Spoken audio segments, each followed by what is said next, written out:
I personally don't like the idea of balancing around Reddit or whatever you want to call that. They're just going crazy over there at GGG. Like they're working so much for this patch, right? There's so much stuff going into it. 8k energy shield and evasion and deflection. You need to send me a POB for that. How the hell are you getting that? Welcome to another episode of the PoE Report, a podcast about all things Path of Exile 1 and 2 from myself, Dreamcore, and my co-host, Palstron. We're just reaching the end of this ridiculous gap between reveal and launch. Just a few days to go, guys, until Return of the Ancients. Pal, how you doing, dude? Pretty good. Hoping we can survive the last days of patch note updates. But otherwise, we can already talk about a lot of stuff. Today, we have a special guest. We have the guy who's been streaming every day for 7.2 years, ARPG veteran, blue-hooded god, and also one of my favorite people in this space. Rax, how's it going, man? Hey, wow, what an intro. Man, if I'm ever having a bad day, I'll just come talk to you guys. I'm good, guys. How are you? I'm really, really hot right now because there's a mega heat wave in the UK, so I'm basically dying. But other than that, I'm good. You just sit back and fan yourself. We'll try to carry. That's right. All right. Well, we got this mega patch coming up. The biggest patch for Path of Exile 2. The biggest patch that GGG have actually delivered, even for PoE 1 as well. Huge, huge patch. And there was one change that kind of got unveiled yesterday, and it's... Well, I think it was in the... Might have been just the day before. But it wasn't in the patch notes. And this is actually... I think this might be the biggest change coming in this patch. If you were to isolate everything, this is probably the biggest change coming in this patch. And it was a couple of lines in the updated patch notes. And it said, items can only have one crafted modifier.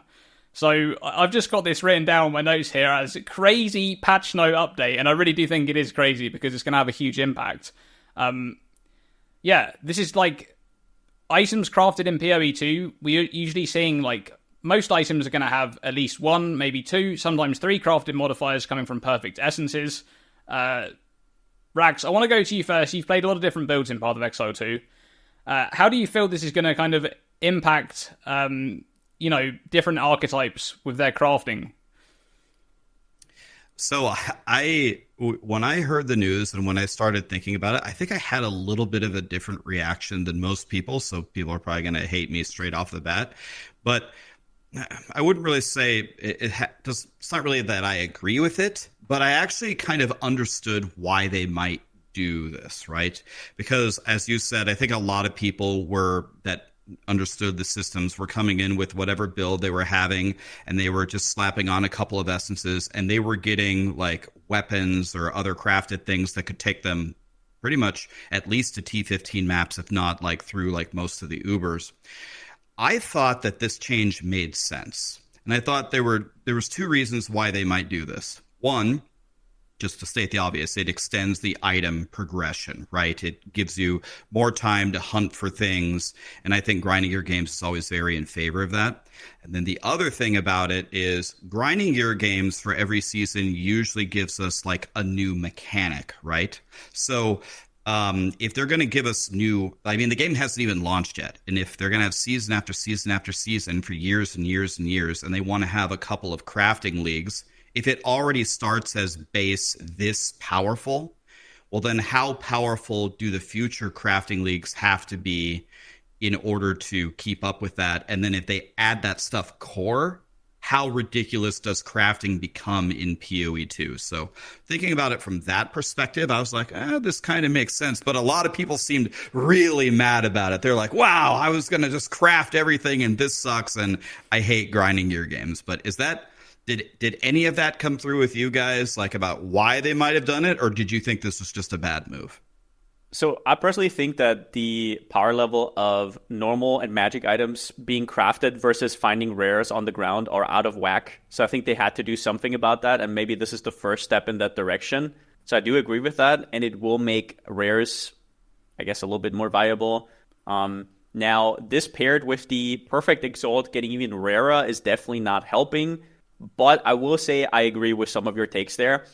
for me, the biggest issue I had was with how it was presented in being like hidden in an updated patch notes. This for me would have been like front and center in the like during the presentation, because this is a huge change. And to your point, Dreamcore, sometimes even 4 essences, right, on weapons in endgame, where this is now not really viable anymore. And it's going to be a big deal, especially for everybody who uses a martial weapon. So it is going to be more mace nerfs. Definitely it hits other archetypes that maybe needed the nerf, but maces are also stuck in there. And it's going to be interesting to see. I do like that rares get more interesting by it. And people were always bitching about how progress was too fast. Like we had people who say they have their gear maxed out by day 2, day 3.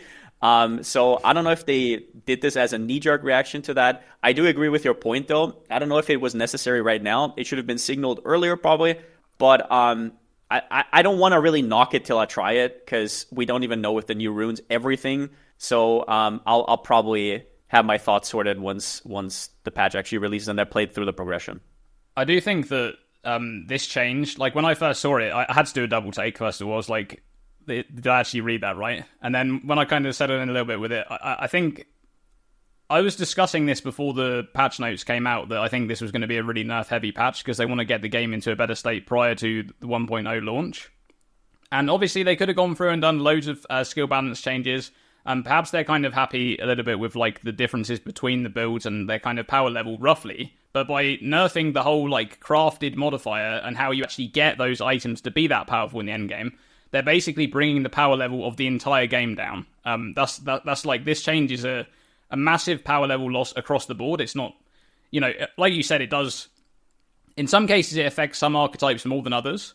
And to add to your point there about rare drops, there's also the point of uniques. Uniques are definitely a little bit more appealing now with this change, and some of the ones that were previously kind of interesting now possibly could be Runeforged, and on top of that, the competing rare items are not quite as good. So I definitely see what Rax was saying there about how this is definitely something that, as like a foundational thing prior to 1.0, I think it's probably a step in the right direction, because it feels like the game was definitely running away from them before it had even launched. So I think generally speaking, this is a really impactful change, but it's, as you said, it's something that we'll have to wait and see how it actually plays, because we can only imagine it right now. Yeah. And it's really hard to know how it's going to affect everything, because there's also the point of, a lot of people in my community have said this, there's like a sort of skill expression to crafting, that the more you let people do, the more interesting it gets, and people are following crafting guides and whatnot. I think that's a beautiful thing in RPGs, and it's kind of like a way off between complexity and power and whatnot, and not having too much power creep in the game. But taking that away, a lot of people also said this is going to take crafting back to the Stone Ages, like it was in 0.1, and I can see that, but with all the new runes and us not exactly knowing what's going on, I'm just a little bit concerned. For example, everybody's hyped about that new rune that lets you take a modifier from an item and put it on another item. And is that also a crafted modifier? If you use that, can you use no essences whatsoever? We don't know exactly. So we'll have to see. So about the question the point that you made, Palstron, do you have any conspiracy theories as to why the announcement came essentially just a few days before, instead of in the big announcement a month ago? Because I was thinking about that too, and I was like, is there any way in the last month that grinding your games just had this epiphany that, wait, we got to nerf crafting right before? Or did they not announce it a month ago because they thought it would like rain on their parade and it was going to bring everybody down? Like, I actually don't know why this happened. I actually don't believe there's conspiracy theories about they dropped it right after the Darth microtransaction interview so that they couldn't be asked about it or something. And I don't really believe that, because GG is so open with their stuff. Like, they literally go on so many podcasts. They're very vocal about what they like to do, and Mark just talks in circles about everything, right? So I don't really believe that. And I think if they dropped it earlier, it would have been a lot better for them. So it was probably a harsh decision they had to make, and they really had to wait until the very end. So personally, I don't believe the on that point though. I do find it kind of interesting, because this change is something that you don't it's not like something you just snap make that decision like, oh, we're just doing that like overnight, right? This needs so much thought going into it to how this is going to impact the game in so many different ways. Perhaps it's like you said, where they already had it in mind as like a solution to, you know, bringing power level down, but they didn't want to pull the trigger on it in time for the patch notes. They didn't really know if it was going to be a thing yet. Maybe they hadn't fully done their internal testing. I mean, we know that they're just going crazy over there at GGG. Like they're working so much for this patch, right? There's so much stuff going into it. So perhaps they just hadn't done the proper amount of testing and they didn't want to jump the gun on it, right? I could see that.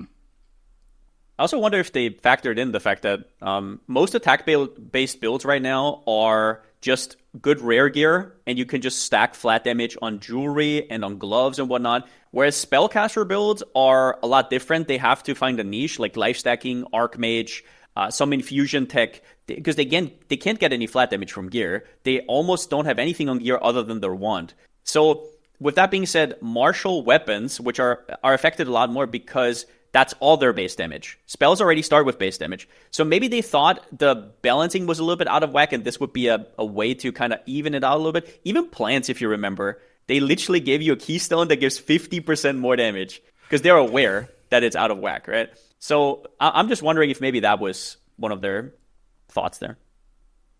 Yeah, I was talking to Dead Rabbit before the patch notes came out, and he brought up the Keystone Wild Surge Incantation. He said he was almost certain that they were going to bake that into plants because, clearly you just throw that in there because it's out of whack. And he made the point of, what if you want to play plants with some ascendancy that doesn't start by Wild Surge Incantation? You literally can't because it's 1,000 miles away.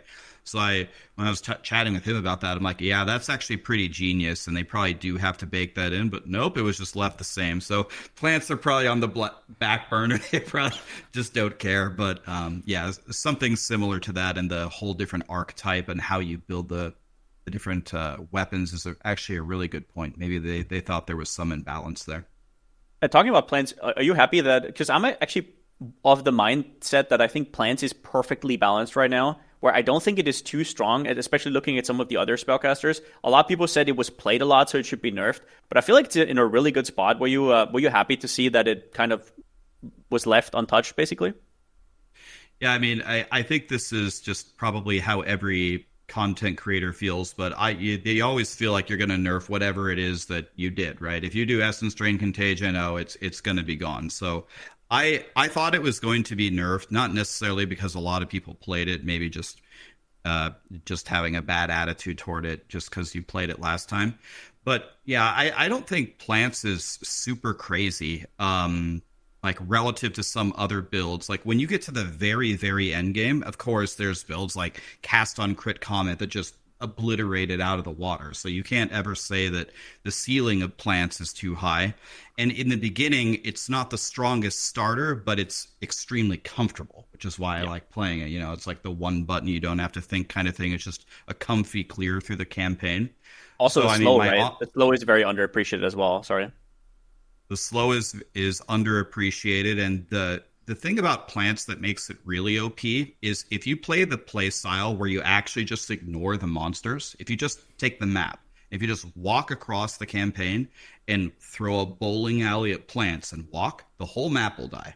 The problem with the only time that people get slowed down on plants is when they stop and they throw plants here and there. It's like, that's not what you're supposed to do. Just let them chase you and they'll all die.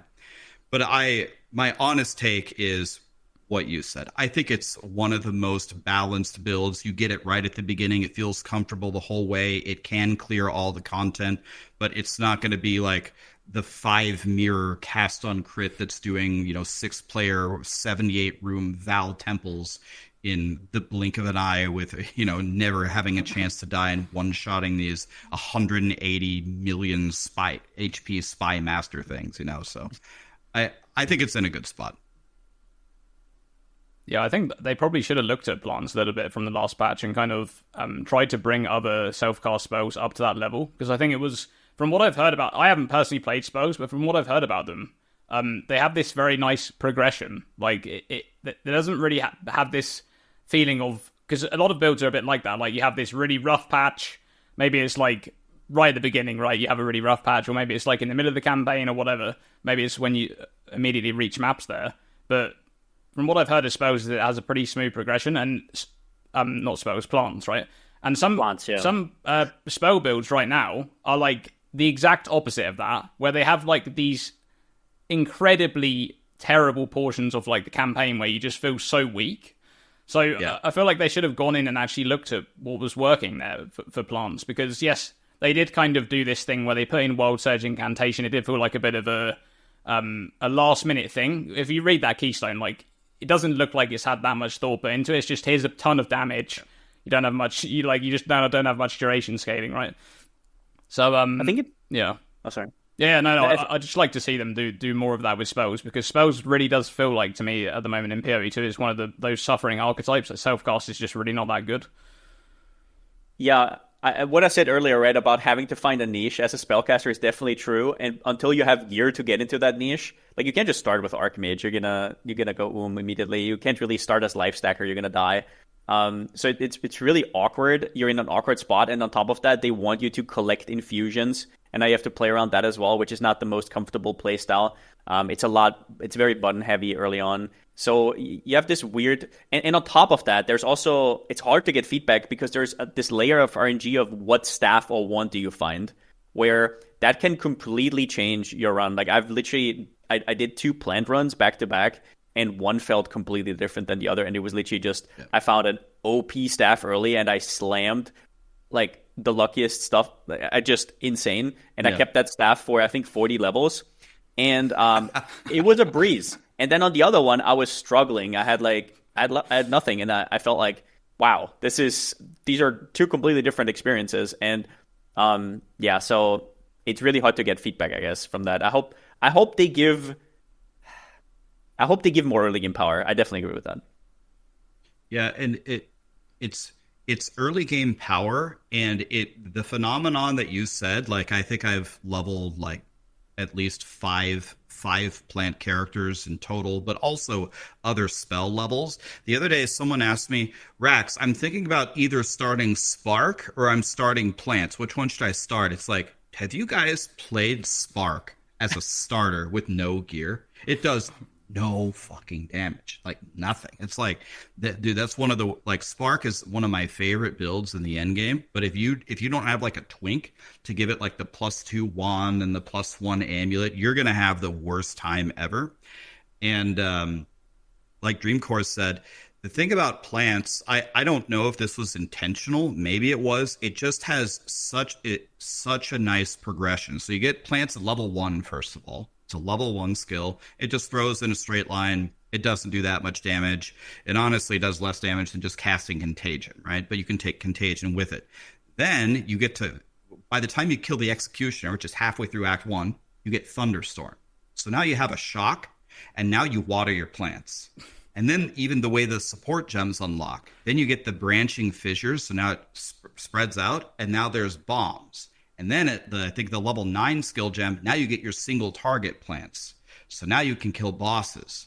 And then in the passive tree, as you walk that far, now you get auto armor break. So there's these inflection points in plants that just feel so good. But most of the time when you're playing Spark, you're just like stacking lightning damage. And exactly like Palstron said, maybe you're running for Archmage. But when you take Archmage, you barely even notice the power increase because you don't have enough mana to make Archmage do damage, and then you also don't have the mana to cast the sparks. So it doesn't feel good there either. And then some early game spells have to use infusions, and then when you have to manually go pick them all up, that feels terrible too. So yeah, I definitely think there's a huge difference in the quality of life in some of these progressions. Yeah. They did go in and improve, I think it was Maces. They added Brink.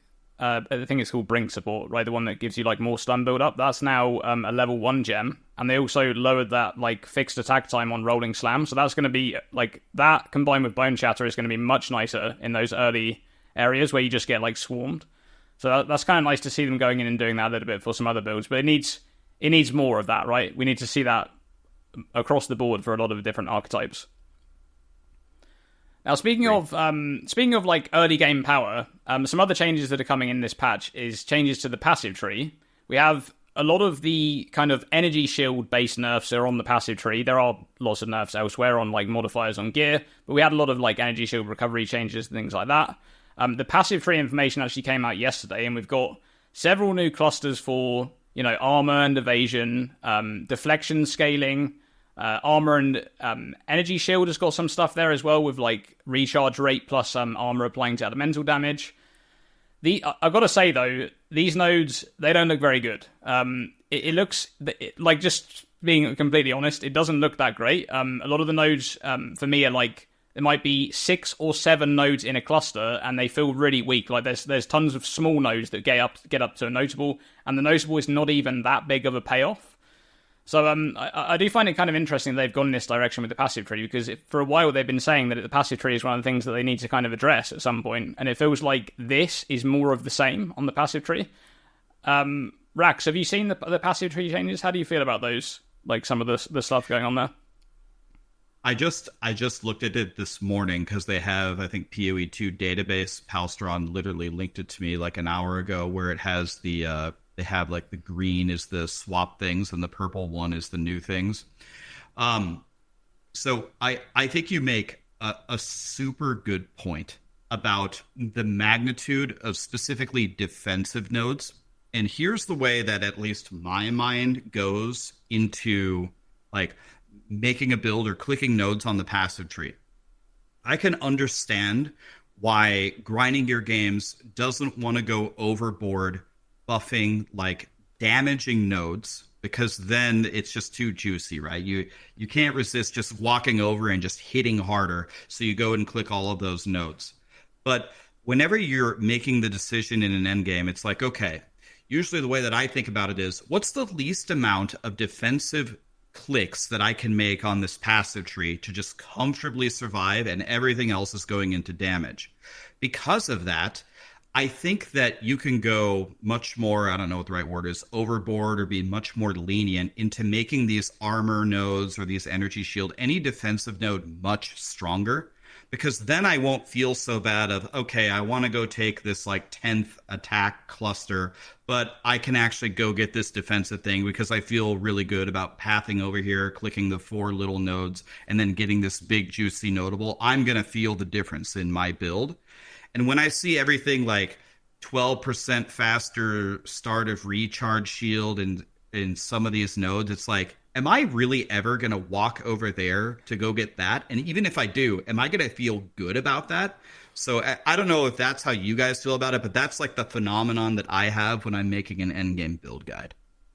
I have a huge problem with the passive tree, especially in mid game. So what I really like about Path of Exile 1 is that I am in control. And if I do enough damage, like you said, I can compensate on the passive tree. But in PoE 2, I often, with some builds that fall through the cracks, which are builds that aren't armor, they aren't energy shield, maybe evasion is now a little bit better, but not everybody has one of those niches exactly.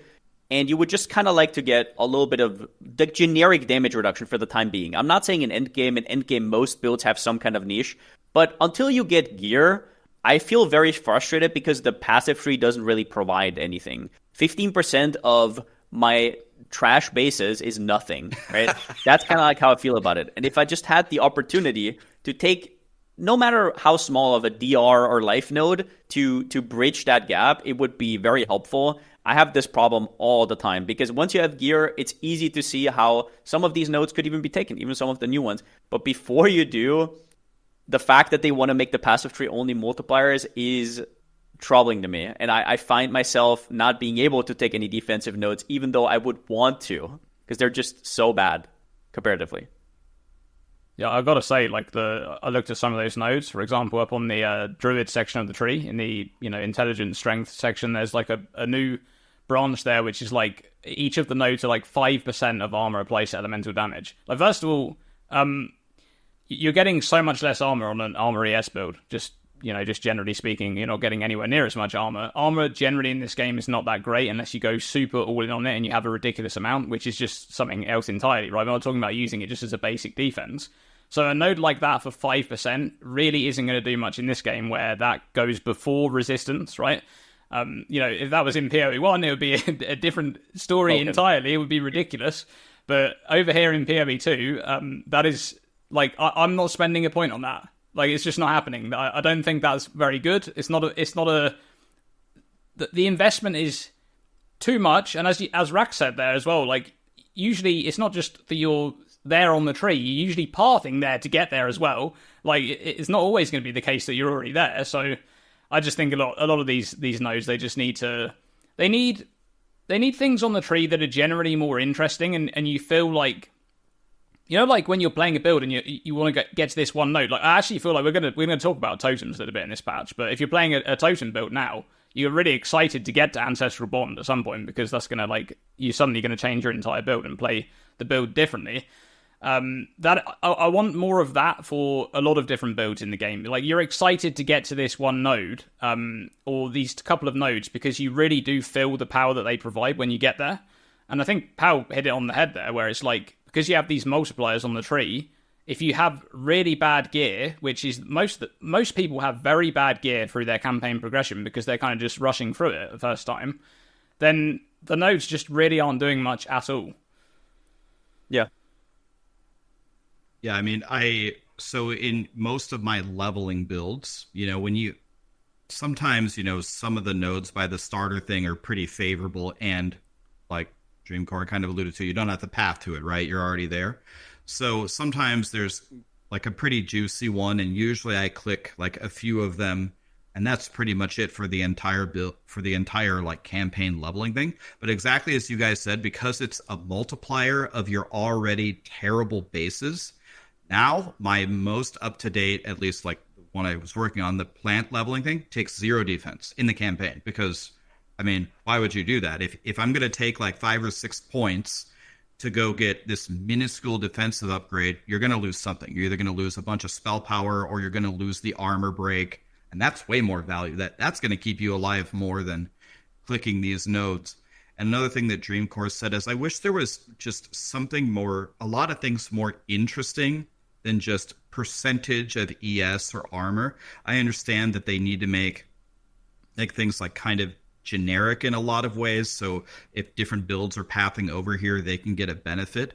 But it would be very interesting to see if they had, like, I don't know, like your companions had some defensive mechanic, the key node, that if you went here, or something with plants, or something with totems, or something with, if you have a shield, like something actually game changing that would make you so excited when you actually reached it on the pass tree. I wish they'd do that a lot more. And I also, there's one more issue that I have that I want to bring up, because a lot of people in the comments are probably about to type, but they buffed early game bases, right? Up to 33%. And now you can have more armor and evasion. And I understand that, but almost every single build I've leveled in this game before, once you stop taking increased damage nodes, it feels like you all of a sudden fall off a cliff. That is how I feel during the campaign right now, and that's how I feel like it's conceptualized right now. So if you go ahead, even if you have those options right now, if you take 6 points or so, it would probably feel awful, because now all of a sudden you deal less and less and less damage. So that's also one of the issues I have. Yeah. The passive tree is definitely one of the things that I would really like to see massive improvements for 1.0. I mean, I know they said they're going to do some improvements like between this patch and the next one, but that's definitely one of the real big problems, I think, with the game right now. We were just talking about defenses there for a moment, because a lot of the changes on the passive tree were based on defenses after they kind of went in and done a lot of changes to energy shield recharge was the really big one there. So now you can still get kind of the same amount of energy shield in total, but the way they've gone in and made this nerf is that it's much harder to recover that resource now. They want it to be this big barrier that you have, that it is hard to recover, rather than being this thing that competes with life. They've actually discussed this in Q&As, that internally they see it as a competitor to armor and evasion, rather than being something that's akin to life, which obviously most of us in the player base don't see it like that at all. We see it as, a comparison against life. So they've come in, they've made nerfs to the energy shield recharge rate modifiers, so you can't scale that up as much, and you can also get a lot less in terms of getting faster start of energy shield recharge. That's one of the really big changes in this patch. So, Rax, how do you feel about those energy shield changes? Do you think this kind of pushes that stat more towards what they had originally wanted it to be? So I admittedly, I had before I saw the patch notes, I always thought Energy Shield was the best. Like I played different armor, evasion, deflection setups before, but I always ended up either gravitating toward Energy Shield or Hybrid Energy Shield. It just felt a lot better. I never really thought about the individual mechanics and what makes Energy Shield OP. But after I saw the patch notes and the big hit to like the Energy Shield start and recharge, I was kind of thinking that I wasn't really sure that that was the problem. And for me, it was just how big of a barrier Energy Shield was over my life. And given the fact that it seems so hard on so many builds to scale your life otherwise, that it just seemed like a no-brainer, and that's why it was really powerful. And then I read the patch notes and I was thinking about it. I'm like, okay, well, I'm either clearing trash in a map or I'm fighting a boss. And in both situations, I think like in Path of Exile, of course, you can do whatever you want. You can have a warrior that gets all Energy Shield. You can do whatever you want. But in general, as a general rule of thumb, the Energy Shield, I think, is more for like casters and spells, which is usually ranged. So if I still have my big barrier covering my life, and I think we're talking about a magnitude of seconds here, right? Like if it's delayed, like if we still take all the nodes, if it's like 3 seconds longer, or I don't know, I haven't calculated how long it's going to be for my Energy Shield to go back to full. Bro, if I get hurt really bad, I'll just back up. I'll just back up for a few seconds. And I'm like, people kept asking me, Rex, do you think this is going to be a big hit to plant survivability? I'm like, I don't know, man. I'm just kind of running around one-shotting the whole map, like when you get really good gear. And sometimes you take a big hit from like an Abyssal Elite or something.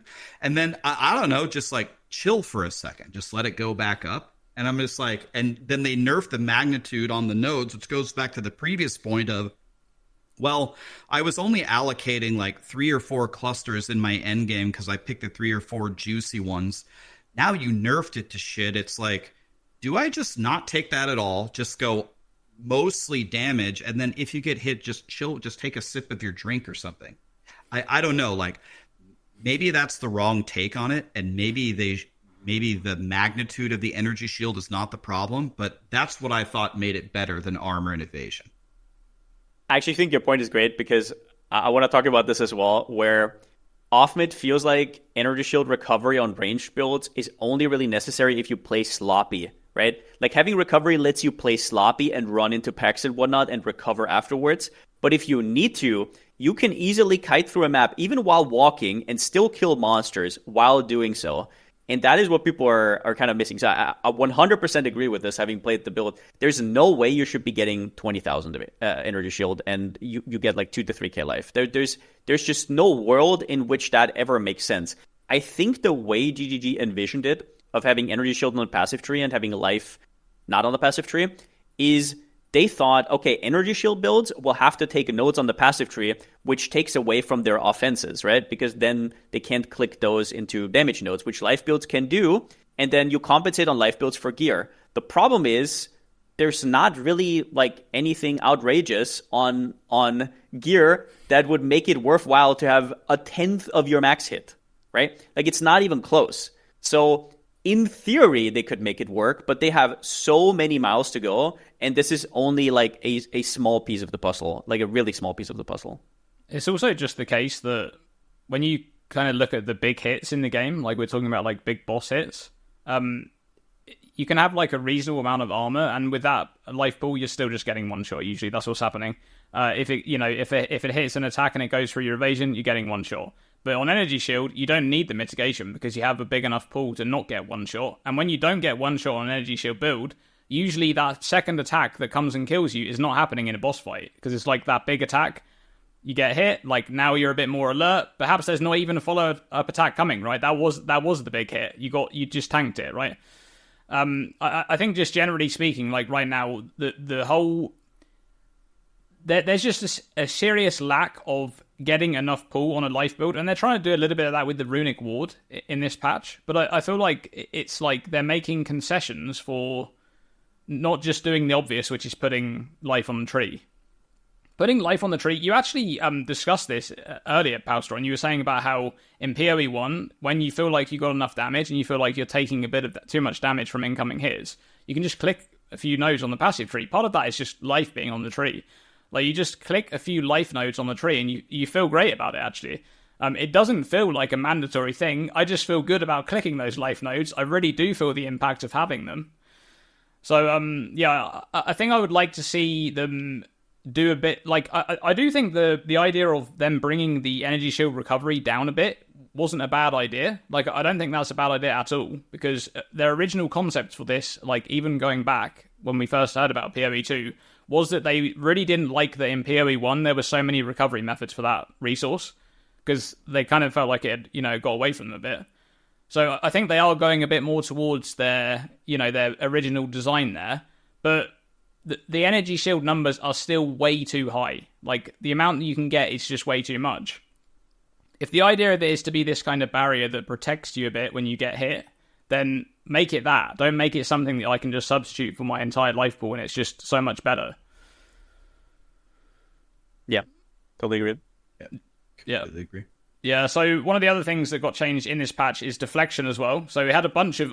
defenses were kind of quite a big topic here in this patch. I think the ES nerfs were some of the biggest ones, but there was also the deflection changes to buff the formula. So now you need to invest a little bit less into that. Well, actually quite a bit less to get, like, a big payoff. I think before it was, like, 100,000 deflection rating, which is obviously, like, you weren't getting that, right? And you get somewhere around, like, 95%. Now you can get there in like a quarter of that or something like that, so it's quite a bit better. Deflection is this interesting mechanic that they added to kind of shore up the defenses for evasion, but it is another sort of chance-based defense stacking on top of chance-based defense, because when they originally announced deflection, they wanted it to be this thing that you could cap out. That was the initial kind of pitch for it, was that you could cap this at 100%, and that's it, right? Any hits that would get through your evasion would be mitigated. And now they've kind of gone back on that, and now it's being capped at 95%, which is the same as evasion. So, Rax, how do you feel about deflection? Have you played around with deflection in PoE 2? I have played it once, and only once, so I'm definitely not the industry expert here.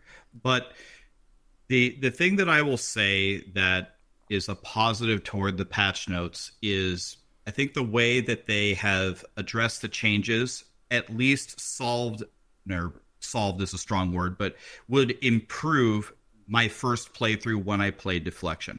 So like we discussed earlier, you need a pretty good reason to walk over and click these defensive nodes, at least I feel. And so when I was playing, I don't remember what I was playing, maybe like Eye Strike or something, and when I was going for all these deflection nodes, when I started clicking them in the beginning, I didn't even notice a difference. Like, the amount of times that I was dying or the amount of times I was getting one shot didn't really seem very different. So I asked Chad, like, have you guys been playing a deflection build? They're like, yeah, it feels pretty good if you take literally every single node. So you go in the passive tree, the search bar, deflection. You got to walk all the way over here. It's like, if I take all those nodes, how do you guys do any damage? So, like, I don't know. I'm like, okay, so I just for science, I will do it. I clicked them all, and then then I actually could feel the deflection like saving me. It's like, okay, but this is just not it, right? This is another thing that you said that I think is very important is the chance on chance, even the 0.95 times the 0.95 or whatever. The one time a big hit gets through that, you just get one shot. And that just is such a feels bad moment, man. Like, do I really want to invest into a character and buy all this gear off the trade site with my currency, in order to still have this tiny little chance of them to one-shot me? I don't know, man. I'm not a huge fan of it in general, but I think that these changes of making the formula better when you initially go into it is certainly better based upon the one time I played it.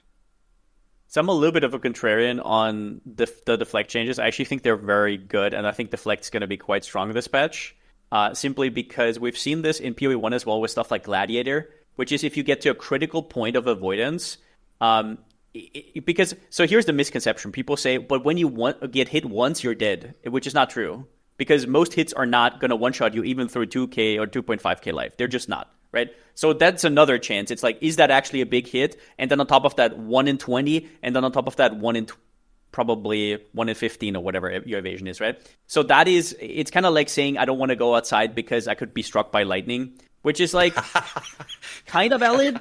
But at the same time, if I'm not playing hardcore, which I want to make this clear, I'm not speaking about hardcore builds.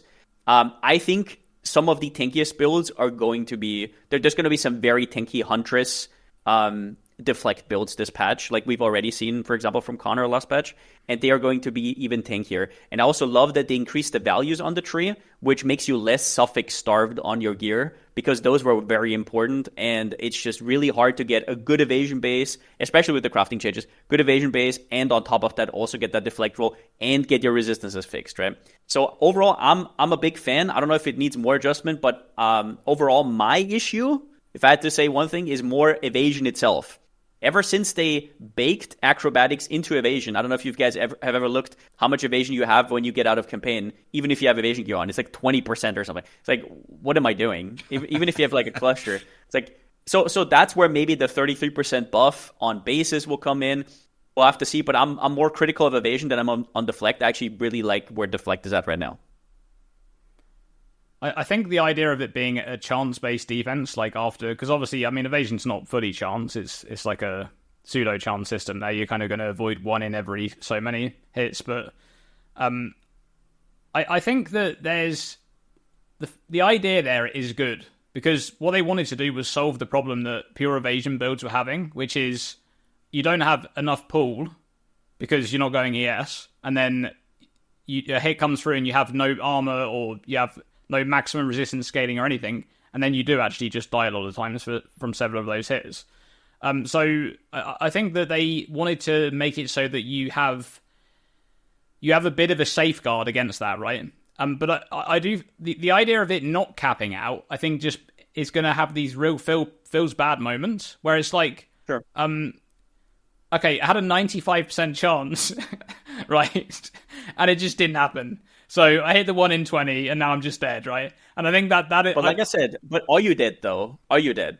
How many... Well, if we take all the hits, how many of them are one-shots to your 2.5k life, let's say? How many of them?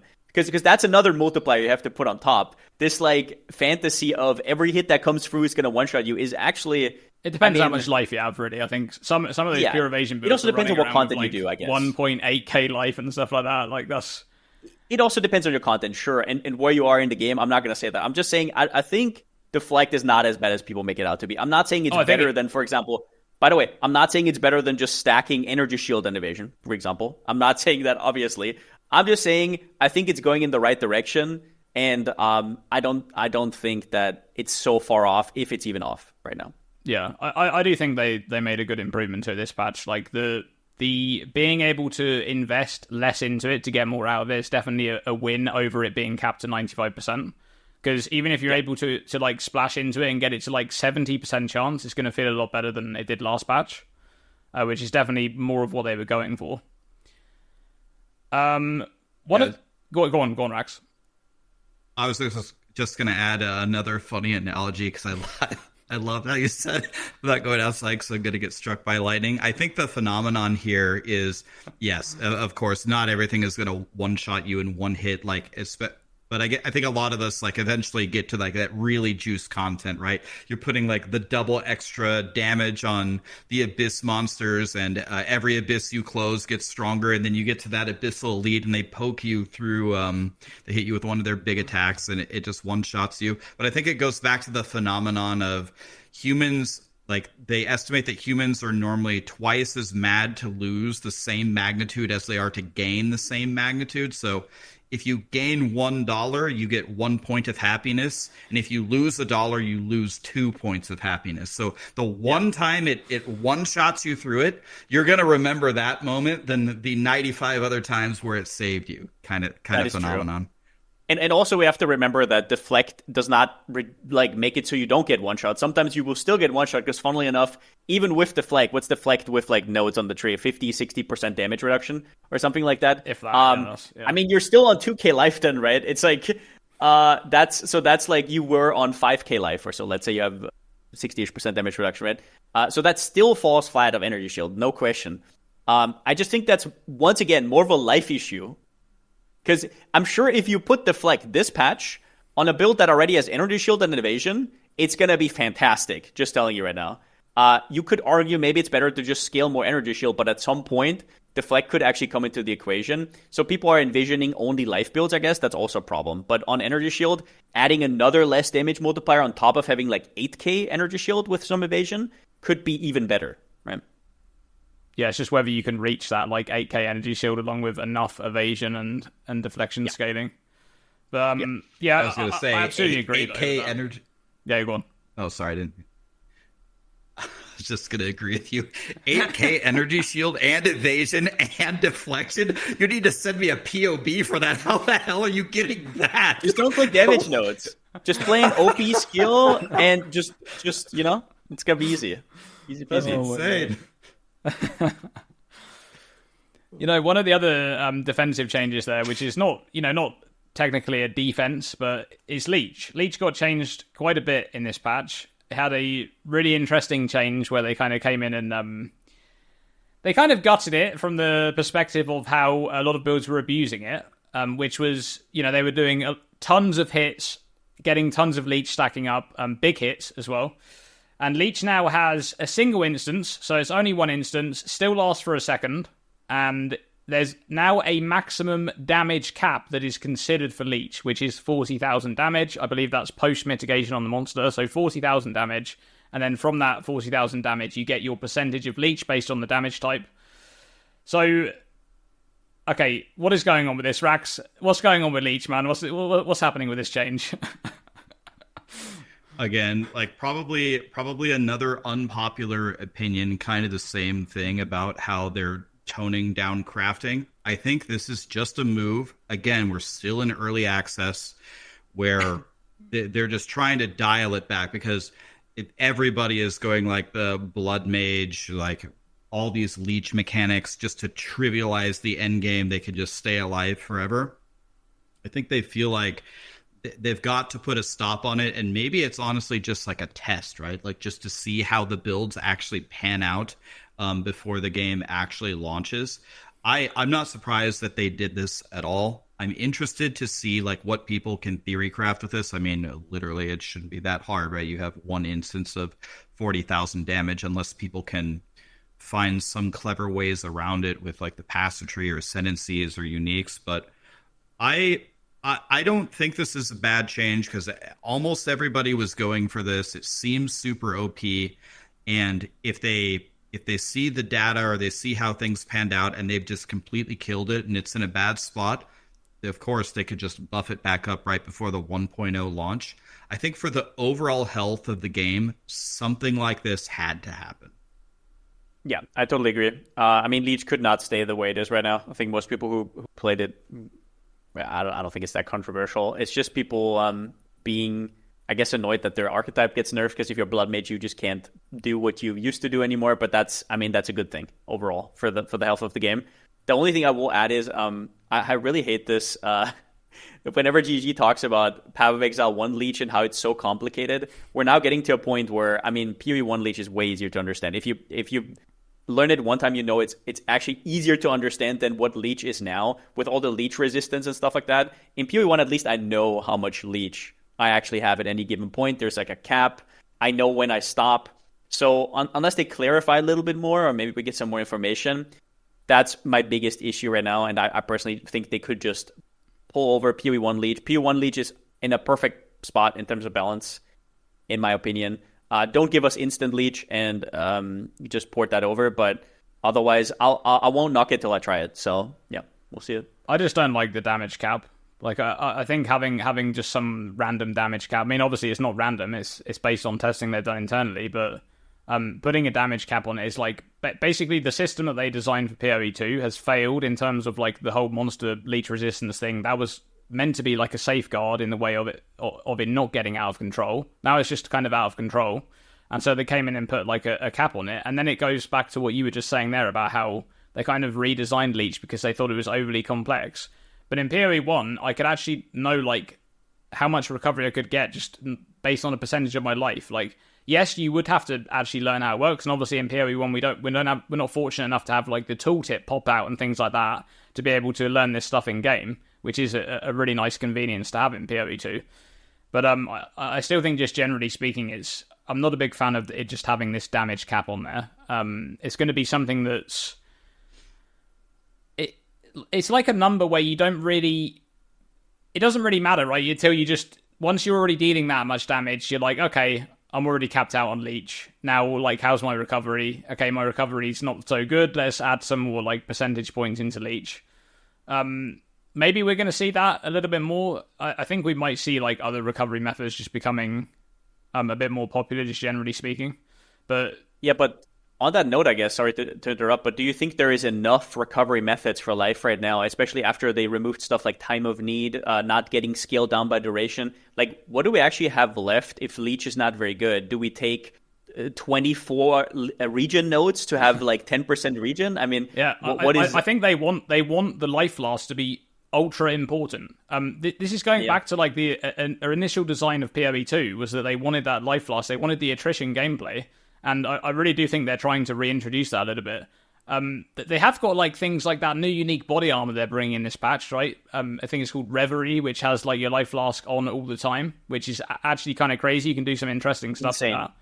Yeah. And that is kind of that's in direct opposition to what they're doing in everywhere else in the game. So perhaps it's like a bit of they want some things like that to exist, but they want you to make the trade-off of, oh, I'm using my entire body armor slot for that, and then I'm actually building around it, taking all these nodes on the tree. They want people to actually invest into those nodes that not many builds were ever taking a lot of those nodes, right? Like a lot of interesting like life last nodes and things like that, because they were solving their recovery elsewhere. So I do really think they want life last to be very, very important for the average build. Like, of course, there's always going to be builds that bypass it somehow and do some interesting stuff, but that's kind of how I see it. I think they want life loss to be more important.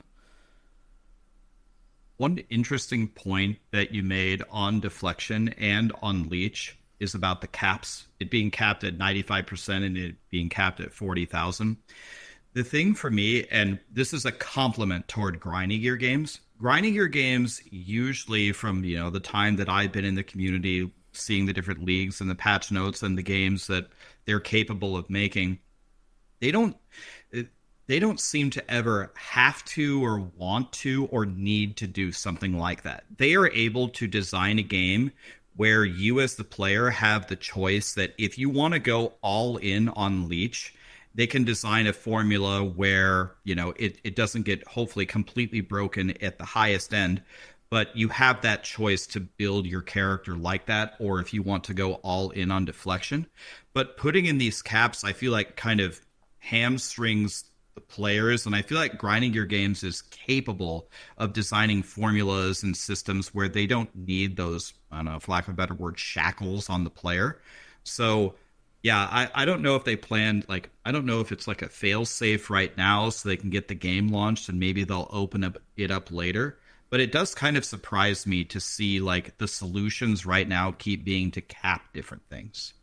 It's actually interesting you say that, because that's like a philosophical question for PoE 2 also versus PoE 1, where in build making, for example, I notice this all the time where there's certain guardrails, right? Like the meme with you cannot, or whatever. They don't let you do as many things, and they do cap you in a lot of ways. Whereas in PoE 1, you would be able to invest into it. And if they nerf it, they would just make it harder to do instead of just not being able to do it. But in PoE 2, often they just say, no, you can't do it anymore. And that's like a philosophical thing. And the same thing as caps, where I'm not really sure where they want to go, because the problem with this approach is that there will always be outliers to go through it. And those are now bugs. And those are then the best builds. You see this all the time. Like the best builds are always like, I don't know, oil barrage snapshotting. And then, for example, cast on crit, where certain skills proc it and they don't follow the energy formula, which is very capped normally, right? But then there's one outlier, and here's one outlier to this cap. And that's where in PoE 1, the best builds are not bugged builds usually. They're all just very interesting builds that somebody thought up. Whereas in PoE 2, you almost always default back to this. And I totally agree with you, and I think this actually seeps into a lot of other things as well in PoE 2.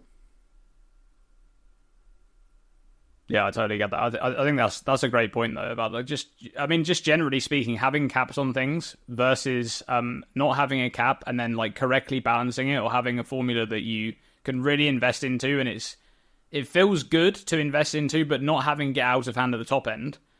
That for me is actually what makes a great ARPG. Like, because you want to be able to do all of these things, right? I mean, I kind of go back to this thing in PoE 2 where defenses are kind of in this position where you don't really feel like you can make these mega tanky characters outside of those kind of obscure, like just mega life, like energy shield stack builds, right? They're able to then tank like Arbiter stuff. In PoE 1, it feels a lot more like I can do these really interesting defensive setups, and I can really go into defenses and make some crazy tanky characters. And we go back to that discussion that Zizzer and Jonathan had about this. You know, when you see a streamer doing a pinnacle boss, what would you prefer? That you get to see the boss's mechanics and the characters hitting like a wet noodle, right? Or the boss does no mechanics because the boss dies instantly, and you know, because the character just deals too much damage.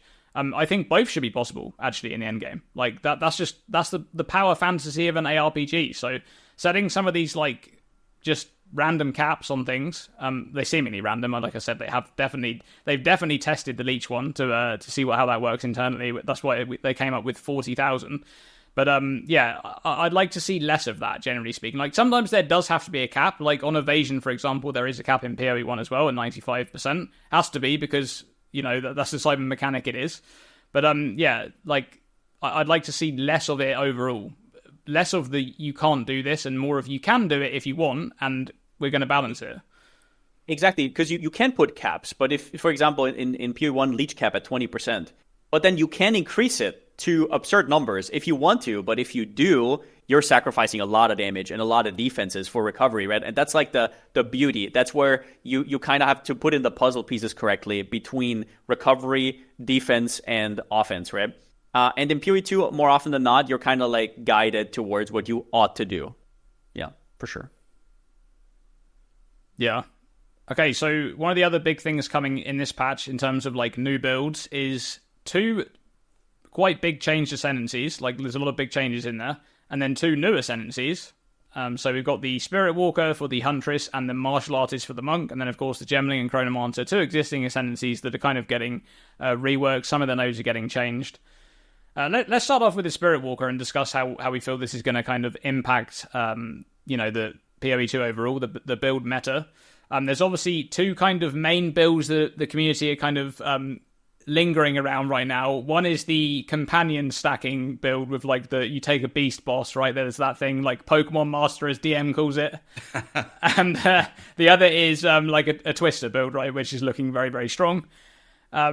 Rax, I don't know what you're planning to league start, but how are you feeling about Spirit Walker right now? So the first thing I like to say overall is I really like the classes and the ascendancies that Grinding Your Games has been pumping out lately. Like, I thought the Oracle, the Shaman, the Spirit Walker, and the Martial Artist, I just think this is some really good work from them. So overall, I'm very impressed. When I looked at the Spirit Walker, I think the very first thing that it said was the stag gives your attacks like an AoE. The stags go out, and I think they said that they help apply shock. I'm like, oh my god, that would be such an amazing first node for pretty much every leveling build that isn't lightning. Like, you get more AoE and you get shock. I'm like, wow, that seems. I wish on a lot of my builds I could start off and go take the stag. And then they have the different companions with like the projectiles and the classic like bear, and then you get like a secret node if you take all of them that empowers all of them. I don't know, man. I just feel like it's really, really interesting. I feel like you could play it as a minion build. Of course, everyone's talking about playing the extra projectiles with Twister. I don't know how Twister became such a hot topic lately, because I thought I didn't see anything in the patch notes for Twister, and hasn't Twister like always done this? I think it's because they use Twister in like the the video and they're like, oh wait, Twister, should we go back to that? But then like when the Amazon came out and you had to like swing, buff to throw a bunch of Twisters, everyone was like, well, that's powerful, but I don't want to do that. And now everybody wants to do that. I don't know what's going on, but I think the Spirit Walker itself is pretty great. I think a lot of people are going to have a lot of fun with it. I think there's a lot of builds right now that are kind of underrated, and at some point they come into the forefront because somebody picks them up and like shouts it loud, right? Like shouts loud about it. For example, we had it in the racing community now, people picking up Twisters, and I think the world record currently is a Twister as well, right? I think Guy That Dies just had a 4-hour 13 run to tier 15s. So. Yeah. That's going to get a lot of eyes on it. And I'm sure there's a lot of, in capable hands, there's a lot more builds that perform really well. I personally, the one thing I don't like about Spirit Walker with the Twister is that you have to dodge roll before you get the owl buff. I really dislike that, adding another button to the Twister rotation. So I'm personally a Deadeye friend there, but yeah, I mean, obviously you want to play the new hype ascendancy. I totally get that. I have my eyes on martial artists. Absolutely, like, amazing. Like, even if it's not going to turn out to be as strong as I think it will be, it's still just conceptually amazing. And as you said, Rex, they're lost. I hear this a lot where people say these new ascendancies are way better than the old ones and way more interesting. That's the best compliment ever because you can always rework the old ones, right? But that's, they've just been pumping out a lot of bangers there. The martial artist looks absolutely crazy. The gloves node, like the one they showcased in the video where it's basically like a body armor, that is just looking at that, you're like, okay, now I might be able to use this like completely garbage body armor that gives me something powerful, right? Because I can make up for it by this crazy gloves that are just basically an entire body armor worth of defense. I really like what they're doing with the martial artists. Like the two nodes that they showcased most recently, because they didn't show them off in the reveal, the ones that are like based on combo, where you get combo from all attack hits, then you get like an extra combo. You can do some really cool stuff there with like keeping your energy shield recharge up, or just basically getting it to reset over and over again. So you take a hit of damage, but it's kind of in your hands with the energy shield recharge rather than waiting for it. You just like keep attacking and you can force recharge to start. So I do really like the stuff they're doing with the martial artists. And I think I agree that there has been more, kind of a bit more in-depth stuff going on there with the more recent ascendancies. The Oracle is the big one there, where they just went in and made this entire like separate section of the passive tree for you to just invest into, which is very, very cool. Amazing. Like, it just look, I mean, amazing. It's one of those things where like you see the reveal and you're blown away by it. Like GGG are just great at that. Like every reveal, they always get you, right. They're always getting you with something in the reveal, and you're just like shocked that that's happening. So yeah, I definitely agree with what Rax was saying there about how like the most recent ascendancies have been really, really cool. Not to take something away from the old ones, because a lot of them they kind of need some of those generic ones in there. But yeah, the ascendancies, those two new ones, they look crazy. Another, I really liked everything I saw in the martial artists. Obviously, the gloves were crazy. I was pausing and looking at like all the new stats that were coming on there. Like I think I saw like a ton of like damage as extra and a ton of attack speed, and the defenses. It's like, okay, this is pretty sick. But I also think the other things that the martial artists had were appealing, like the astral projections, just filling the entire screen with your martial artist attacks. And you know, if you don't play, if you're playing like a martial artist, but you don't play an AoE build, sometimes it can be really clunky to drop the Tempest Bell and even to like hit the bell around all the monsters everywhere. So they just said, oh, well, whatever, we'll just put the bell on your back and it'll just auto ring everything. I'm like, oh man, that's such a great idea. Like someone at Grinding Your Games must have been pretty frustrated, like trying to whack on that bell, and then now it can just follow you. I thought just the entire thing, from someone who like really liked to play builds like Ice Strike Monk and stuff, I just think the whole thing just works. What I love about the martial artist ascendancy as well is it's not just power, it's comfiness, right? Because building combo with everything and building more combo, that just means less buttons. It just means your gameplay becomes more fluid. You also indirectly get more damage, obviously, but that is the big sell. And there's so little ascendancies that have that. People always talk about Deadeye, Tailwind, and whatnot. Sure, it gives you movement speed, but also just like your gameplay feels smoother with the skill speed and whatnot, and your animations are faster and everything. So I really love that about it, and I think that there will be builds like, for example, just spam bells, right? So bells like can kind of refresh themselves, unless I'm misunderstanding something. You can kind of refresh themselves. And there's also this new overabundance support that they might finally introduce that gives you double limit. So there might be a 6 bell build where you sometimes proc, because you have to remember staggering palm procs, and also what's the lightning skill that procs as well, called the staff? Charged. No, it's not. Charged staff, right? It is charged staff. Yeah. Yeah, those should also produce combo now. So everything produces combo. So you could maybe spam bell somehow, which sounds really, really exciting. Yeah, I'm pretty sure Overabundance is in the game right now, right? Overabundance 3 has been data mined, and it has even been in the patch notes, but it's not in the game. It's the one that doubles your limit, but applies curses to you, so yeah. Oh, okay. I didn't hear you say 3, my bad. Did they actually confirm that that's coming in? Like, is it just that they... Nope. So we just don't have know. it in the patch notes randomly. Yeah. It's not even in the game. That's in the dev build, right? They use it in the dev build. They're just nerfing some devs there, or they're buffing some devs with the changes. So alongside those 2 ascendancies, we also have 2 reworked ascendancies. We were just talking about the kind of ascendancy design where some of the more recent ones are a lot more in-depth. They're kind of trying to do a little bit more of that. We have the Chronomancer, which was definitely one of the original ascendancies, which was more in-depth and more niche. Like, you had all these crazy skills going on, being able to reset your cooldowns, being able to do this like giant time freeze around you. Chronomancer is getting some updates in this patch. Is losing the kind of recoup specialty, and they're moving that onto the tree. They want that to be more of a global thing that people can invest into.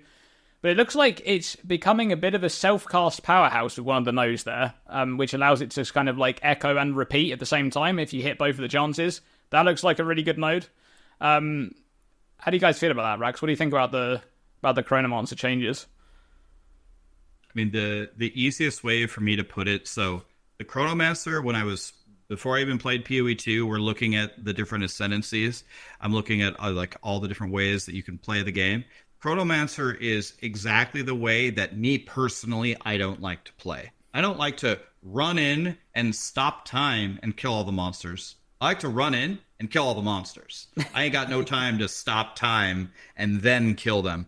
I think the Chronomancer, unless I'm mistaken, is the only ascendancy I had never made. I've made every other one. I've never made Chronomancer. Now, with the changes, it seems a lot more fun.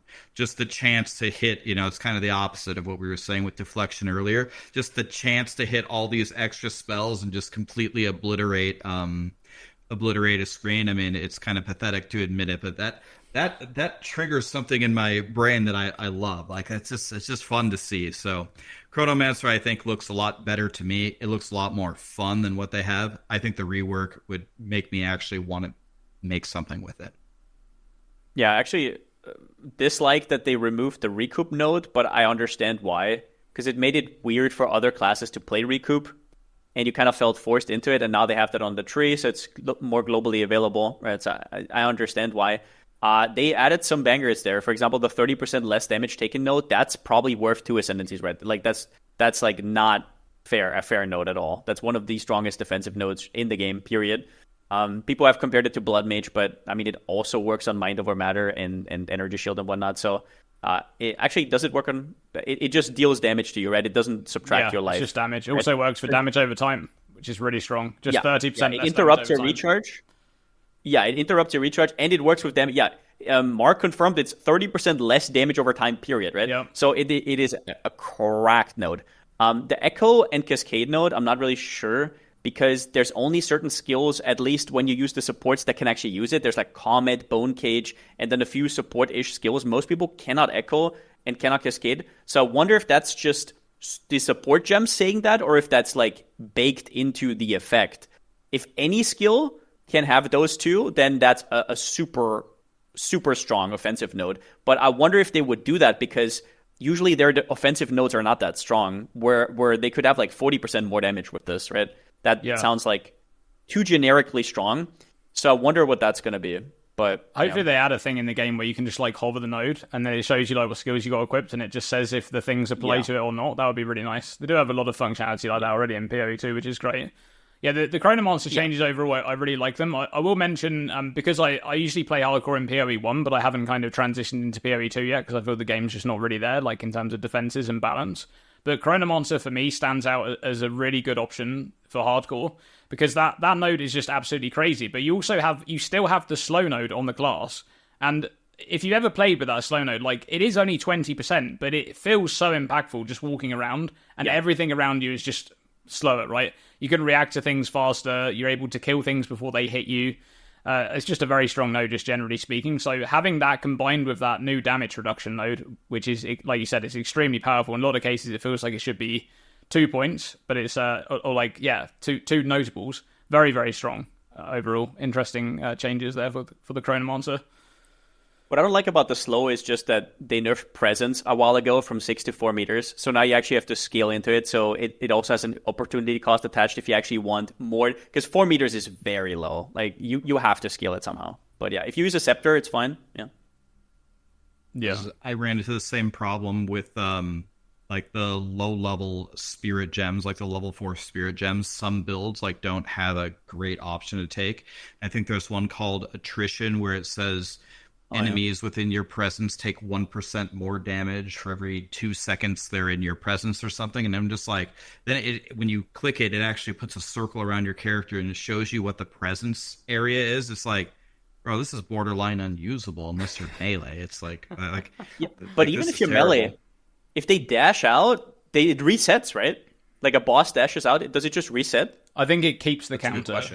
It should do anyway. Does it keep it? If it works like Gladiator does in PoE 1, it should keep it. It's like a permanent bonus in the zone that applies to that entity. Okay. I see. And I just double-checked the verbiage on the Chronomancer in the patch notes, and it says, the now and again notable passive skill grants cascadable spells a 20% chance to echo, and repeatable spells a chance to repeat. Yeah. So that probably means if it's the same as because we don't have a tooltip for Echo, for example, right now. We only have Spell Echo support as a guideline. And if that is true, then it only works for stuff like Bone Cage and Comet, and then some limit skills, which if you trigger them again, it's not that good because you still have that limit and you still have to use infusions, for example, Firestorm. So it has a very narrow use case if that's the case. Yeah. Yeah, definitely the more interesting class, though, in my opinion, compared to... Well, we did have another one, which is Gemling. We'll briefly mention that. The Gemling didn't actually get that many changes compared to the Chrono, but we had a change where now it has a node that basically grants an additional quality option for skills, which is quite interesting, but it's really difficult to say how good this is going to be because we just don't have the information, right? We don't really know how impactful it's going to be, but I could definitely see some interesting builds coming out. But the one we can discuss is there's kind of this interesting attribute defensive. It's a defensive style thing based on your attributes. You get moats, and then it's based on which skills you actually have equipped. For example, strength moats grant you like 1% increased maximum life, and then you have dexterity moats, which is 5% increased armor, evasion, and energy shield. And I think the last one may have been mana and life regeneration rate. For intelligence moats, and obviously you get those moats based on your skill gems. So like if you have loads of strength gems, you're going to get a decent amount of maximum life from this. But this is kind of I looked at this node and I was really underwhelmed overall. Rax, have you seen the Gemling skill there? I actually can't remember what the skill's called, but have you seen that one? Yeah, I saw it. I have it pulled up here. Essence of Virtue. I was just reading over it again. It looks kind of interesting. I think it's one of those things where I think I just have to spec into it and try it and see how it works. Like you could sit there and try to theory craft how it works, but I think this might be an example where it's better just to click the node and just play with it and see how it actually moves through. The more interesting part to me was the gem quality thing. Like you said, we have no clue how good that's going to be.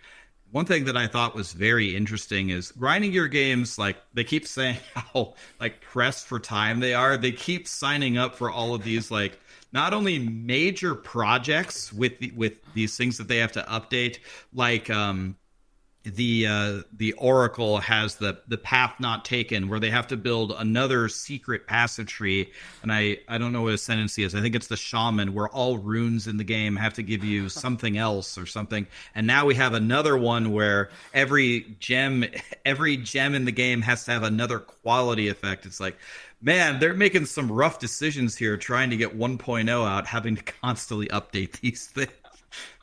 I want to throw into the discussion, because you might not have seen this, Rax, yet, but they also removed the 5% quality on the tree. It is now deflection while moving. So I want to throw that out, because a lot of the quality stacking stuff has been nerfed. For example, 10 to 5% on the Alas as well. That's what I was going to say, yeah. Yeah. I think it looks extremely underwhelming. Even if the modes didn't take 54 seconds or something to fully stack up, which is a crazy amount, and they also get lost if you get hit. Even if that wasn't the case, it would still be not as good as, for example, the Chronomancer node is just out of the gate. So there is some big misunderstanding here with how strong this node is. However, if you always had it up, or basically immediately had it up, it would be okay.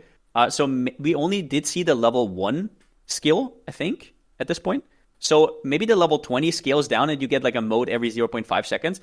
And then I could see it as a decent defensive node. Still nowhere near other options, but it's like, okay. And the quality, yeah, we'll have to wait for the data. I actually found that really strange that they showed the level 1 skill. Do you think this could be one of those outliers where there is only one level to it? Because think about it, it's an ascendancy skill, right? When you pick that ascendancy skill up, it's never going to be level 1. Like, never. It can't.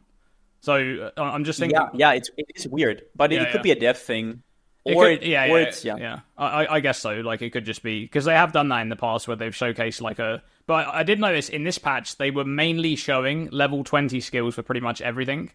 Perhaps that's just maybe there is only one level. I don't know. We'll have to wait and see. But you're right. It could have a lower interval on it, which would make it a bit better. While we're on levels, by the way, sorry to interrupt. In case you haven't seen it yet in the patch notes updates, you can now use Jeweler's Orbs for skills on items. So you can 6-link skills on items with a perfect Jeweler Orb, for example. You don't have to get a level 20 anymore. And you can also level with them and upgrade them over time. That is so good. That change is so good. That came from the Q&A, right? Like they were literally discussing in the Q&A, immediately got it implemented. That is fantastic. Such a great change, especially with all of the new items they're adding this patch, which are literally like build around items like Nightfall and the Raven Staff and stuff. So really like that. That's a great change. I will say on the topic of the Gemling that I think that node is probably slightly weaker intentionally because I want to be optimistic here, guys. I want to say that the quality, like the bonus quality, is going to be really good. Like, I think they're going to try and do something really special for a lot of the skills there, so you can actually make like an interesting build that you don't really see on other classes, right? So that is something that I think they're going to try and do there. And that's why that node is like maybe slightly weaker, compared to most other nodes in the game. I think that might be like a blocker because you have to go through it to get there. But I'm hopeful, okay, guys, hopeful. Because Gemling's been pretty trash since 0.1, so sure has. Yeah. So one other thing I want to mention here, we want to discuss in this patch just briefly, is the topic of totems, because totems are getting a pretty big overhaul in this patch. There's quite a few different changes coming to specific totem skills, and generally we're having the Ancestral Bond change. The keystone on the passive tree will now be 75 spirit per summoned totem, and it doubles your totem limit rather than removing it entirely, and you also have no cost and no charge usage either for making use of skills that needed charges, for example Spell Totem or Ancestral Warrior Totem. This is the reason why I wanted to discuss this particular build in this podcast, is that I kind of see this as a bit of a deviation in game design philosophy for PoE 2, because we've seen all of these kind of combo style builds being made. I think that the most notable one that has been kind of like packaged together during the early access was the Huntress. Like I remember just watching the Huntress reveal and being like, okay, they got all of these crazy like combo things trying to go here, with the spear.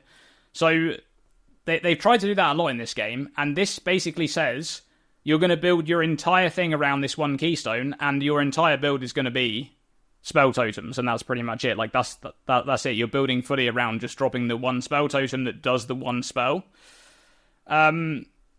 Rax, how do you feel about this change to totems, just generally speaking, and what do you think about that sort of change in design there? First of all, I think, kind of as you alluded to, I'm a little bit surprised from grinding gear games. You know, it's always grabbing infusions or grabbing charges in order of doing this combo thing. It seems to be definitely the theme of the game. I think even if it is the theme of the game, I think they need to have options for different build archetypes for people that want, as Palstron was alluding to earlier, a little bit more of a comfy play style. And I think also, even for people that want to make their own builds, when they don't have to jump through all these hoops, I think it would be, in general, much easier for somebody to make their own build with spell totems when, okay, you just get this many totems and it doesn't have a cost and you can cast them while moving and you can actually make a build from it. That, me personally, I love totems. I play Ellie Shaman in World of Warcraft, so dropping totems all day long is absolutely my thing, so I love that. I love that they're introducing this. And I did think it was funny. I think you kind of mentioned this, or I think we were going to talk about it. I think the other totem, the Ancestral Warrior totem, still has like a delay for when you cast it, but spell totems don't. Like that has been the theme of PoE 2 as well. It's just like, seems like the warrior or melee just gets screwed every single time. And I will say though, spell totems intrinsically have 25% less damage. Just FYI. Okay, yeah. So that's the trade-off there. Yeah, and but I'd give that up to be able to just drop it. There's like even more there though. Like Ancestral Warrior Totem has this delay, which was there previously. It was hidden, right? It was a 0.6 second delay. Palstron found out by some rogue build maker. Yeah, I don't even know. And somebody who just made a totem build. Yeah, now it's being changed to half of the attack speed. So I believe the delay is still going to be in the same place as, like, so you summon the totem, then there's a delay, then it does the thing. And then it's like there between attacks. But I think you'll be able to actually scale attack speed now. Hopefully that's how I'm reading it. That you're going to be able to scale attack speed to actually bring that delay down. But the thing I wanted to actually discuss in regards to Ancestral Warrior Totem is why is it that we can't place these while moving, right? They've got this like thing against mace where like a bunch of mace attacks can't be used while moving, right? And it feels like this one of all of them, right? If you think about it, like maybe they want this thematic thing where you're swinging a heavy mace, you can't be off balance because you're moving at the same time. But okay, you're not swinging a mace when you're summoning a totem. The guy is literally stamping on the ground, okay? So, like, can we just have a different animation for Ancestral Warrior Totem as well, and have it so we can do that while moving? Like, that would aid the totem playstyle a lot, because that's what people like about totems, right? It's a set and forget playstyle. So let me kind of have that freedom of moving around a bit more. Like, they can still have the delay and stuff, right? It's going to be the same with Spell Totem. You're going to be able to do it while moving, but there's still going to be a delay to using it. But have you ever tried to move while stomping with one foot? It is very awkward. So yeah, but Spell Totem had the same animation, right? It literally had the exact same animation. They reworked it this patch. Yeah. Yeah. Well. I mean, I guess on the topic of spell totems, I was also very surprised. And it's weird because totems to me is very much a new player friendly archetype. At least that's how I know it from PoE 1. Because your totems deal the damage, they're very comfortable. You can put them down, be at a safe distance, and they do damage. So for me, spamming totems just made sense, and hiding them behind endgame mechanics like charges, which you can only cheese with very endgame builds, was very antithetical. So I like that change a lot. On the other hand, as long as they make it so totems are not OP, which I don't see them being OP right now, you should have builds that are more cozy. So, for example, I call this on plants, right? Like you said earlier, plants don't have a crazy ceiling like some of the other spellcasters, but it's super chill to play, right? And everything's slowed, and you're just like waltzing through the map. Are you going to be as fast as like a Blink Temporalis? I mean, no, but that's not the intended purpose. Totems have the same thing. They have a delayed damage. They will never be the fastest build. They will never be the best build in the game. It is literally impossible just off of the mechanics. So letting them be what they are for people who are just looking for cozy one-button playstyle, which still needs to press button on single target, otherwise you deal like no damage. I think it's a great change. We'll see. We'll see if they keep it. I'm also very surprised, I will say. Yeah, I got to echo what Rack said at the start there, which is just that I love that they're giving the option at least. Like, yeah, if it's something where it's just an experiment and they want to see how this turns out, like, I'm just glad that they're trying, because if it ends up that it is too powerful compared to other things and they don't really like that, maybe they'll bring the power back on it. But I like that they're actually trying it. And can I also remind people that they still cost 75 spirit per? Like, that's still a steep cost. Like, you need to use a scepter. You need to use certain items to even get to 4, 5, 6 or whatever. So it's not like you don't have any trade-off whatsoever. So, and like I said, there is the trade-off of it consumes a support gem because you have the spell totem and then the skill. So that's -1 support, and it has intrinsic 25% less damage. So a lot of people are overlooking those facts. There's a lot of downsides to totems. I think this is a needed change, and I'm all for it. Another thing, just to kind of like combine that with something that we talked about earlier, I think those problems to solve that you just discussed, like I'm losing a support gem, but now I'm going to try to build up spirit. I'm going to try to get a really good scepter. That to me is a problem that's much more fun and interesting to solve than, oh, I got to figure out how to generate all these power charges to even summon my totem. Like we talked about how some builds have a better feeling progression. Like you could argue both of them had a progression before and after, but I think the after feels better to solve. Yeah, and it's still in a point where Spirit caps you very hard early on, so you're not going to be able to place more than 2 to 4 totems for a while, and they're not going to do enough damage at that point because you also have that -1 support gem. And so it's not like you can just start out and just beat totems. It's not going to deal a lot of damage. You probably still have to substitute until you get into the later levels. For people who don't know, Spell Totem has a maximum of 1, 2, and 3 at certain cutoff points. It gets to 2 maximum at level 14, and it gets to 3 maximum at level 23. So Ancestral Bond doubles that.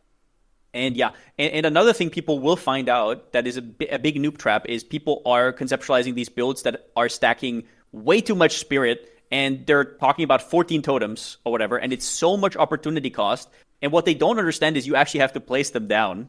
And that is just not happening because there's no way to put down multiple at once. So at a certain point, you're hitting massive diminishing returns as well. Yeah, totems, I'm just excited to see how this pans out, this change. One thing I would like to say is that I wish Ancestral Warrior Totem was an earlier gem, because right now it is such a late gem. I think it's like level 52 or something. Like, generally speaking, I would like to see them bring the gem levels a little bit towards like maybe level 35 or something at a maximum, so that you get to play your build sooner. But that's just kind of another topic entirely. Definitely looking forward to see how totems do in this patch. But let's begin to close out the pod with a topic on kind of the economy in this upcoming patch, because we had a patch where the economy was just destroyed pretty quickly. Okay, absolutely demolished by the temple dropping way too much stuff. You know, divines just falling out of almost every monster. It's just ridiculous. They've obviously gone in and kind of nerfed the temple. They're making a call now. Snake strategy is pretty much gone. But what I want to discuss here is that in this patch, they're making Divine Orbs more common. Now, I've got on my notes here, I've got written down, Divine Orbs more common for no real reason. And that's because in the Q&A, we actually had a bit of discussion there on that, and they actually said that they were kind of a little bit afraid of the backlash post 0.4, because, of course, there's just tons of Divines dropping, and a lot of people were used to the amount of Divines dropping at that point because they let it sort of sit in the game. Even though they did have a kind of planned method of solving the snake strategy, they just didn't push it live, right? They kept that for 0.5. So, Divine Orbs being more common, Rax, how do you see this panning out? Well, I don't know. I again, like, I find this very shocking from grinding gear games. I'm shocked that they admit that. I watched the Q&A, and yeah, they said that they said that they're increasing the Divine Orb drops because they're afraid that people are used to how many Divine Orbs dropped last league. First of all, I don't think everybody was doing the temple last league. A lot of people could not be bothered to even make it. So I think a big chunk of the audience, and certainly at least all the casual people, certainly didn't make as whatever it was, a 78 rune temple. I I don't necessarily mind the change one way or the other. I mean, the economy is the economy, right? Like whether you get one divine orb every 7 hours on average, or you get 10 every 7 hours, everyone should be roughly on the same playing field, right? Provided there aren't like these crazy temple strategies that have these major outliers. So I'm not so worried about like the economy having some massive shift. I don't know. I'm just kind of shocked. I guess I'm not a marketing or a PR guy, so I guess I'm not really professionally qualified to have an opinion on this, but I definitely wouldn't have made that change for that reason. I mean, last season was last season. We had Affliction League, which was crazy. They didn't increase Divine Orb drops the following league to satisfy Affliction, right? So I don't know. I was very surprised. I was also very surprised. I don't think it was necessary per se, but they did justify it by making the unique change where the corruption now takes your current mod and doesn't reroll it. So you have to, on a lot of items, you will have to first divine and then corrupt.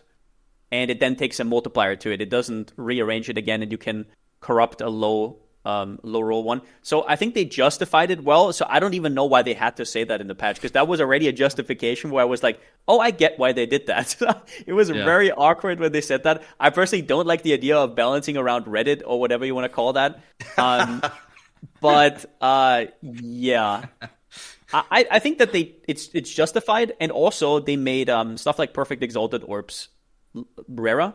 So maybe their thing is we want people to use more Divine Orbs and make it into a mid-tier currency, and then it's going to be taken, the place is going to be taken by Perfect Exalt and Perfect Chaos, for example, right? I would hope that it's a bit more like that. Like they want people to actually use the currency for what it's used for, right? Like and actually feel good about using it, because they did that to Exalts. Like we're getting Exalts, we actually want to use them, especially early on in the campaign. It feels great just using Exalts, because you get enough of them and you don't feel bad for like, oh, okay, I want to save this for later. Whereas Divines are kind of not like that, especially at a League Star scenario. Like a Divine dropping is a big deal.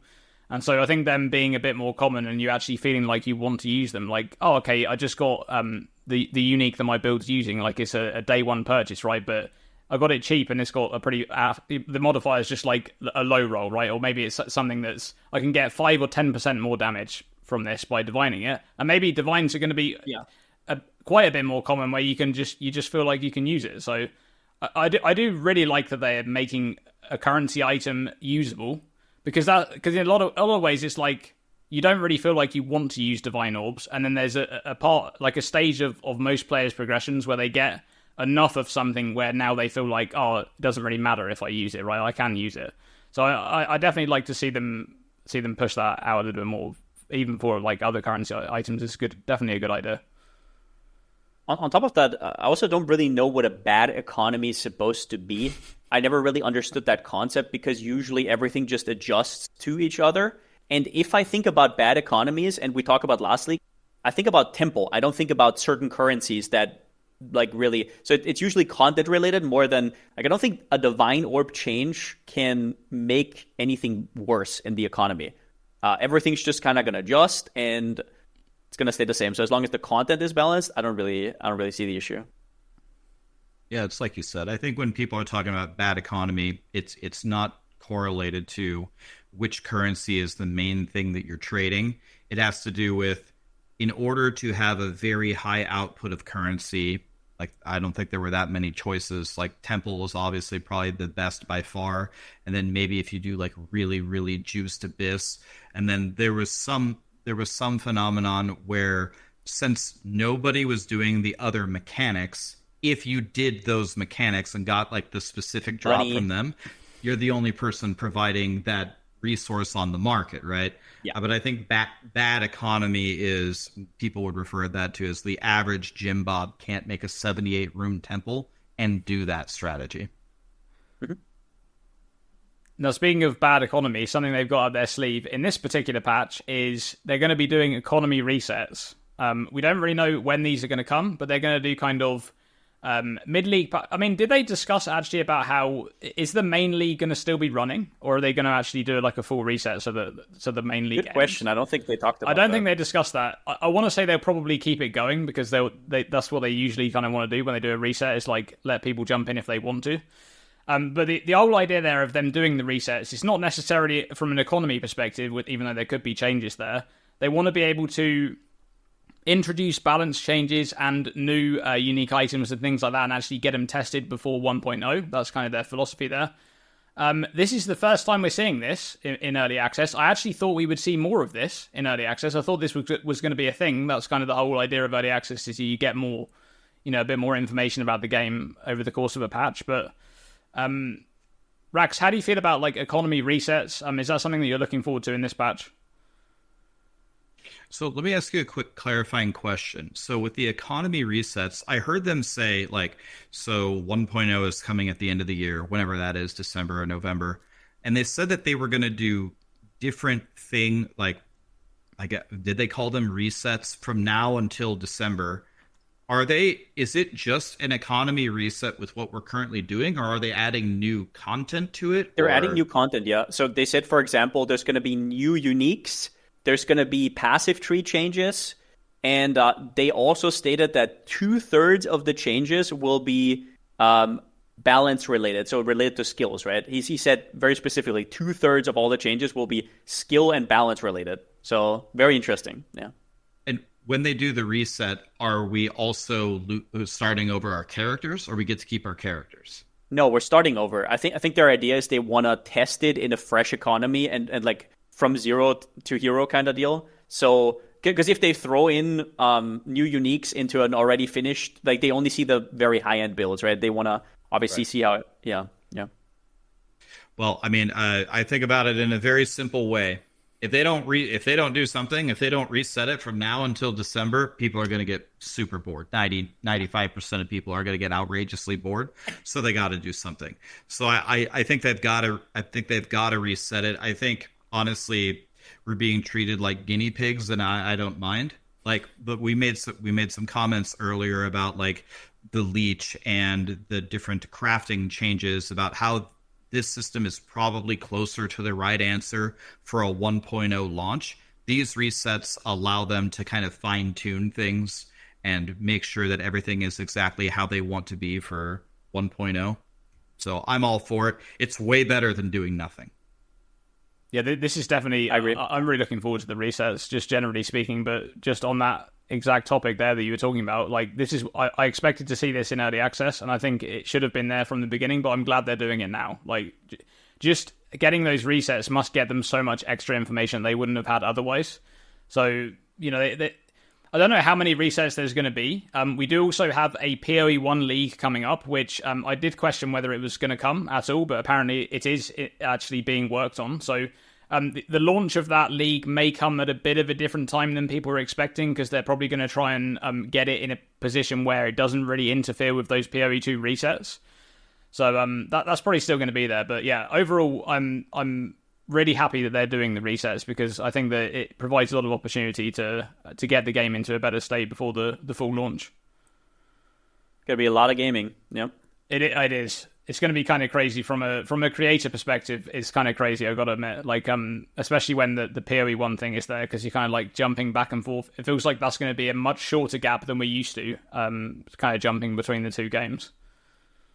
I really hope this won't get people burned out of PoE 2 before the release, because if there's like 2 or 3 new resets afterwards, like I wonder. I was actually thinking about that. Like, when do you think they'll actually do the resets? Because we're already like coming up on, we're getting the end of May now. When are they going to actually 2 resets and PoE 1?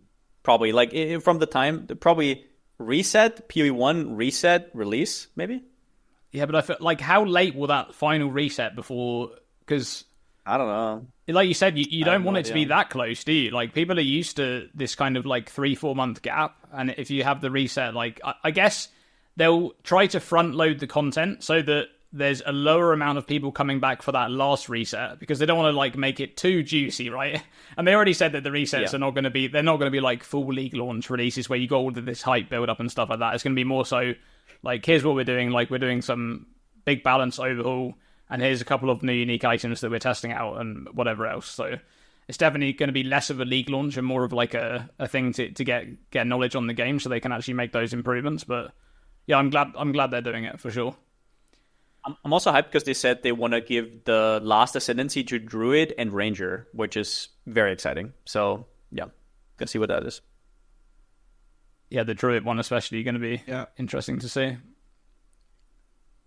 If we wanted to probably pinpoint dates, we'd have to probably look at the PoE 1 launches, and then we'd have to think realistically about when ExileCon is and when the release of PoE 2 makes the most sense. And I believe Jonathan said in one of the interviews, he said that he never plans a release of anything dodging a game. But if there was a game ever to dodge the release of, it would be GTA 6. So that gives us a lot of pieces of the puzzle, right? It's got to be maybe around Thanksgiving or Christmas, but not close to GTA 6. And certainly after ExileCon, you can kind of pinpoint a date and then get the PoE 1 date and work backwards and probably figure it out. Yep.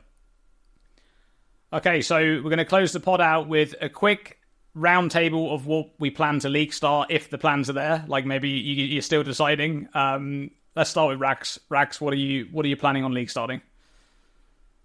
I'm starting plants. The good old trusty reliable.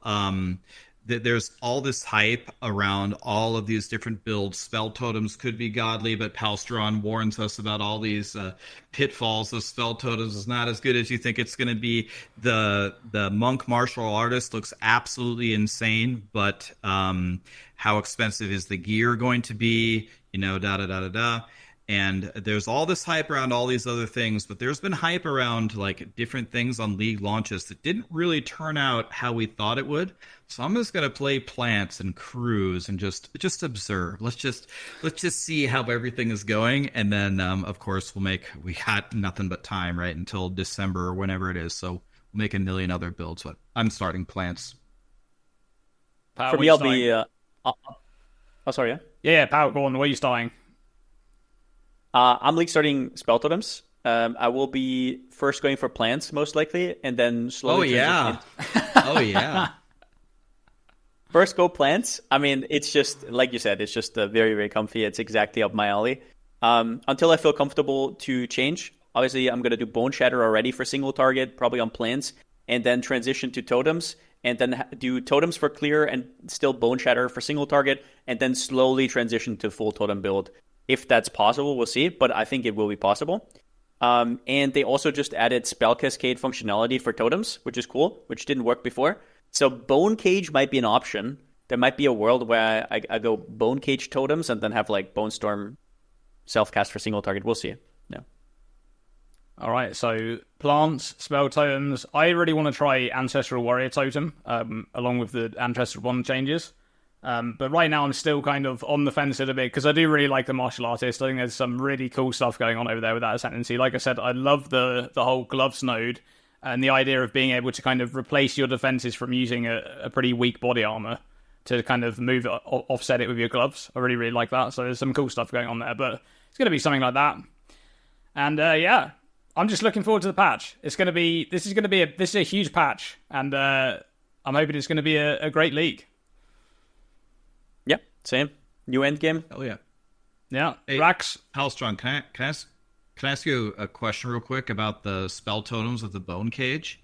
Mm-hmm. Do you have when you have a spell totem casting bone cage, do you also have to take the support where the spell totem casts the bone cage at the enemy? Because otherwise, will it cast around the totem itself? Yeah, you don't have to, but yeah, it's the way. It's going to be the way. But people say this a lot, right? You have to sacrifice Spell Cascade, one support for Spell Cascade, one for Astral. But that's actually a lot of skills. For example, Spark needs a projectile speed support and a pierce support as well. So it's like, yes, you need it to make it functional, but it's a fine trade-off. I actually tried it in game, and they all have their same limit. You know how Bone Cage recasts whenever you cast it again? It doesn't. You can't put up multiple. It actually works with different totems. Like they all have their own Bone Cage, which is pretty cool. Interesting. For pin and stuff as well.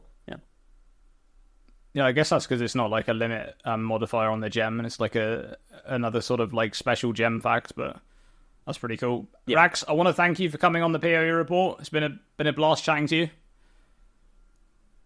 Absolutely, man. I respect you guys a lot. I watch all your content. You guys are some of the GOATs, so thanks for inviting me. Thanks for being here, man. And I want to see more PO2 stuff from you. And I'll take some inspiration from your plant leveling. I'll have to look into it anyways. I'm very late with leveling. I already dread testing, like having to go through the campaign again. But yeah, I'm sure it will help. If you want to literally steal my build and put your name on it and change one support and call it your own, dude, I don't care. Go for it, dude. It works. I played it a lot. All right, I appreciate you coming on, Rax. Look forward to seeing what you're going to be doing in this league. And that's going to be it for this episode of the PoE Report. Thank you so much for watching, and we are signing out.